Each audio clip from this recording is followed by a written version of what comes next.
Assalamualaikum warahmatullahi wabarakatuh. Selamat siang, salam sejahtera untuk kita semua. Baik, selawat dan salam tak lupa kita berikan kepada junjungan kita Nabiullah Muhammad Sallallahu Alaihi Wasallam beserta kepada para sahabatnya. Baik, sebelum kita mulai pembelajaran pada siang hari ini, perkenalkan, nama saya Yupriyadi, Stambuka 321-18076. Baik, jadi saya akan sedikit menjelaskan metode yang Bapak akan gunakan, yaitu metode ceramah. Ya, jadi judul materi yang saya ambil contoh sebagai menggunakan metode ceramah yaitu judul materi interaksi sosial. Jadi langsung saja, interaksi sosial yaitu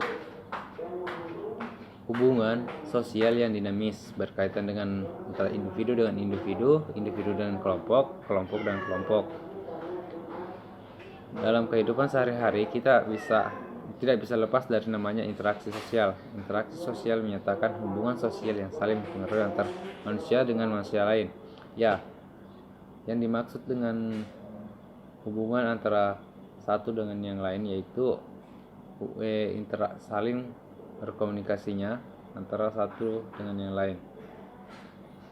Kita bisa ambil contoh, manusia tidak ada yang bisa hidup dengan sendirinya. Manusia pasti membutuhkan orang lain. Nah, di sini saya ambil salah satu contoh yaitu pada saat kita melakukan pembicaraan, seperti Bapak melakukan penjelasan kepada adik-adik. Ini bisa disebut dengan interaksi sosial, yaitu contoh yang kedua yang mengenai hubungan interaksi sosial individu dengan kelompok. Dikarenakan Bapak sendiri yang memberikan pembelajaran ke adik-adik semua. Adik-adik semua itu terhitung jadi satu kelompok.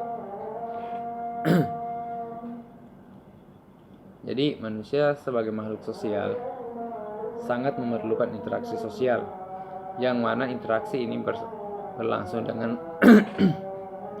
berlangsung selama seumur hidup di kalangan masyarakat. Jadi interaksi sosial ini dia tidak bisa hilang dari kita, karena kita masih baru dilahirkan sampai kita beranjak dewasa, jadi orang tua dan menjadi almarhum, itu kita selalu menggunakan interaksi. Sebagai contohnya, kalau di kalangan anak kecil itu atau bayi, itu interaksinya dengan menggunakan tangisan untuk memberitahukan kepada orang tuanya agar dia memberikan makanan. Nah, itu salah satu interaksi dari bayi atau dari anak kecil. Jadi kalau untuk orang dewasa itu dia bisa berbicara secara tatap muka dan bicara seperti biasanya, seperti Bapak membicarakan sesuatu ke adik. Jadi interaksi sosial itu mempunyai ciri-ciri seperti jumlah pelaku yang lebih dari satu orang. Ya, seperti Bapak contohkan tadi, itu kita tidak bisa berbicara sendiri. Kalian tahu kan kenapa? Pasti kalau kita berbicara sendiri, orang-orang pasti menilai kita sebagai orang gila. Nah, itu salah satu alasan kenapa interaksi sosial itu harus melebihi dari satu orang. Nah, interaksi sosial menggunakan komunikasi dengan simbol-simbol tertentu. Ya, seperti yang Bapak jelaskan tadi, simbol tertentu. Jadi contohnya itu anak-anak bayi atau anak-anak yang baru dilahirkan itu menggunakan simbol tangisan untuk dia memberitahukan ke ibunya, untuk dia memberikan makan, atau dia baru buang air, itu dia menggunakan tangisan sebagai simbol dia melakukan sesuatu. Nah, seperti kalau kita di orang dewasa itu kita menggunakan simbol bahasa pemersatu, yaitu bahasa Indonesia. Coba kalian pikir kalau misal kita interaksinya menggunakan bahasa daerah masing-masing, bisa-bisa itu terjadi kekacauan, dikarenakan pasti setiap daerah atau setiap bahasa mempunyai makna tertentu. Bisa jadi di daerah atau bahasa yang satu artinya baik, tapi bahasa tersebut di daerah lain atau daerah suku lain itu artinya jelek. Jadi bisa-bisa mengundang kekacauan. Jadi selanjutnya, interaksi sosial memuat dimensi waktu meliputi masa lalu, masa kini, dan masa depan. Artinya interaksi sosial di masyarakat terdapat konteks waktu menentukan batasan dari interaksi tersebut. Nah, di sini sudah jelas ya. Bisa kita ketahui bahwa interaksi sosial dimensi waktu itu meliputi masa lalu, masa depan. Seperti ya kita memberitahukan ke orang tua kita atau orang tua perempuan kita kalau kita mau makan, itu salah satu interaksi untuk masa depan. Ya, ada tujuannya, ada tujuan yang ingin dicapai. Pastinya kita melakukan interaksi pastinya ada yang ingin dicapai.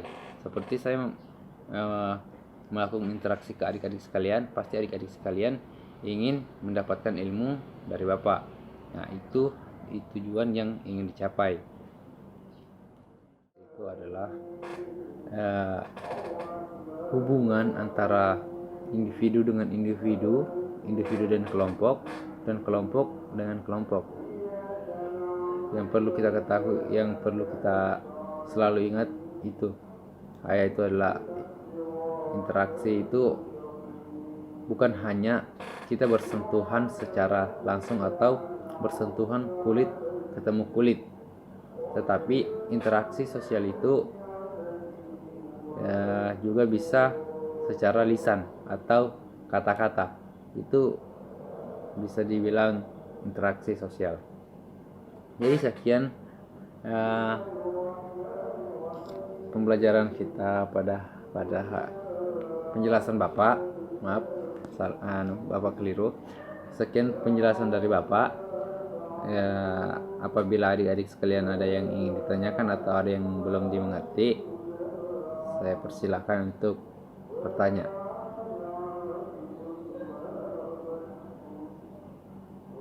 Ya baik, mungkin adik-adik sekalian sudah paham semua. Jadi Bapak tutup saja ya kelas kita pada siang hari ini. Wabillahi taufiq wal hidayah. Wassalamualaikum warahmatullahi wabarakatuh.